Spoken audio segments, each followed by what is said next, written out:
Ce que le dévoilement des dossiers Epstein invite à faire avant tout, c'est d'arrêter de donner autant d'importance aux paroles, aux mots des figures publiques, des autorités autoproclamées, comme des Deepak Chopra par exemple. Moi, c'est la personnalité, les autres, j'ai moins d'attachement, mais c'est celle qui m'a marqué le plus. Un peu parce que mon système nerveux avait déjà détecté une forme de non-sécurité à l'égard de cette personne vers laquelle j'allais pas quand j'étais à la recherche de contenu, et j'en consomme vraiment beaucoup.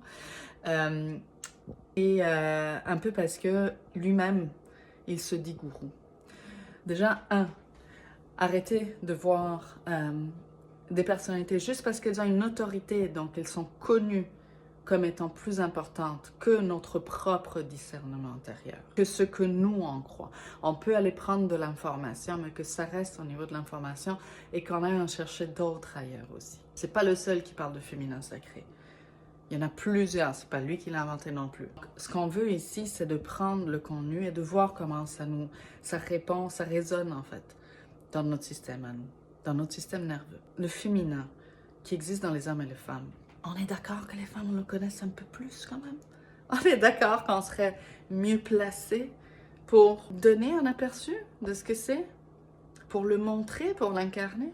Donc, c'est aussi une invitation, outre le discernement, d'aller au-delà de est-ce que c'est une figure publique, est-ce qu'elle a publié beaucoup de livres, on s'en fiche, c'est assez. C'est vraiment de se remettre au centre de nous-mêmes et de voir qui résonne à une note qui est de l'amour, de l'acceptation, de l'ouverture, de l'expansion. Est-ce que tu te sens bien quand tu écoutes cette personne? Est-ce que tu te sens valorisé? Est-ce que tu sens que tu peux être toi aussi authentique? Est-ce que cette personne te montre une facette très vernie ou bien elle est imparfaite, elle tombe sur ses mots, comme je viens de faire, elle n'a pas la phrase, le slogan, elle n'a pas la répartie à tout prix, elle a le cheveu de travers. Est-ce qu'on peut se fier à quelque chose qui est plus au niveau du ressenti?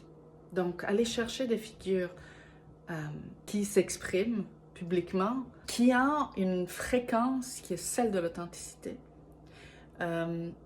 Parce que chez elle, on va trouver une réponse sur un questionnement, une façon d'y répondre, tout simplement. C'est pas la vérité. La vérité, c'est quelque chose que nous, on ressent à l'intérieur de nous et qui est non vernissable. La vérité à la fréquence de l'amour. Quand on se sent en mode expansion avec quelqu'un, quand on se sent en sécurité, quand on ressent qu'on peut être dans notre imperfection avec quelqu'un, on touche à la vérité. Quand on sent qu'il faut être d'une certaine manière pour répondre à des critères de beauté, ce n'est pas la vérité. Alors des gourous machos qui parlent du féminin sacré, à part la volonté de les envoyer chier, on va se le dire, et l'invitation, je trouve, en arrière de ce dévoilement, est aussi celle de laisser notre féminin prendre de l'ampleur. Le féminin a ici le pouvoir de, au lieu d'aller dans le chaos, ok, dans la peur, dans le chaos, dans ce qu'on vit en ce moment en fait, est celui qui va ancrer la fréquence. C'est celui qui garde la cohérence dans l'espace public. Et celui qui reste ferme. C'est par le féminin qui reçoit une fréquence supérieure, qui reçoit l'amour, qui reçoit cette vérité, qui reçoit et intègre et incarne une compréhension de l'harmonie. Parce qu'on sait ce que ça veut dire être en harmonie. On le vit. Et on le vit quand on se sent totalement en sécurité. Laissons au féminin émerger en ce moment. C'est une invitation très puissante. Le féminin ne va pas dans le chaos. Il est dans le mouvement, mais pas dans le chaos. Il est dans le flow. Parce qu'il est en résonance avec une harmonie supérieure.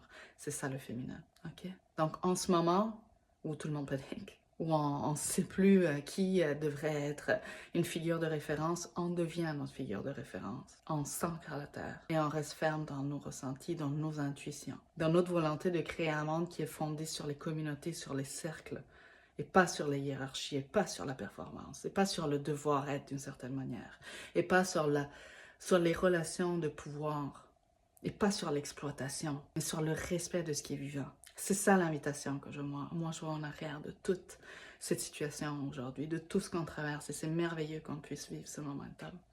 C'est vraiment merveilleux. Mais ça veut aussi dire qu'on est venu ici pour incarner quelque chose de différent, pour ramener cette conscience dans le vécu avec nos enfants, avec la façon, avec ce à quoi on donne de l'attention. Est-ce qu'on encourage justement la peur, le chaos? Est-ce qu'on va aller chercher un autre gourou qui va nous dire, nous, qu'est-ce qu'on devrait faire? Ou bien on va se remettre au centre de notre vie, on va dire, OK, il y a des choses qui résonnent, il y a des choses que je vais laisser aller. Et dans les choses qui résonnent, elles sont toutes sur la table et je vais les prendre quand moi, je décide que je suis prête. Redevenir cette boussole. On est notre boussole, on l'a toujours été. Quelque part, cette situation nous ramène à ça. Et c'est magnifique, non? C'est magnifique de vivre ce moment de l'histoire. On le fait ensemble.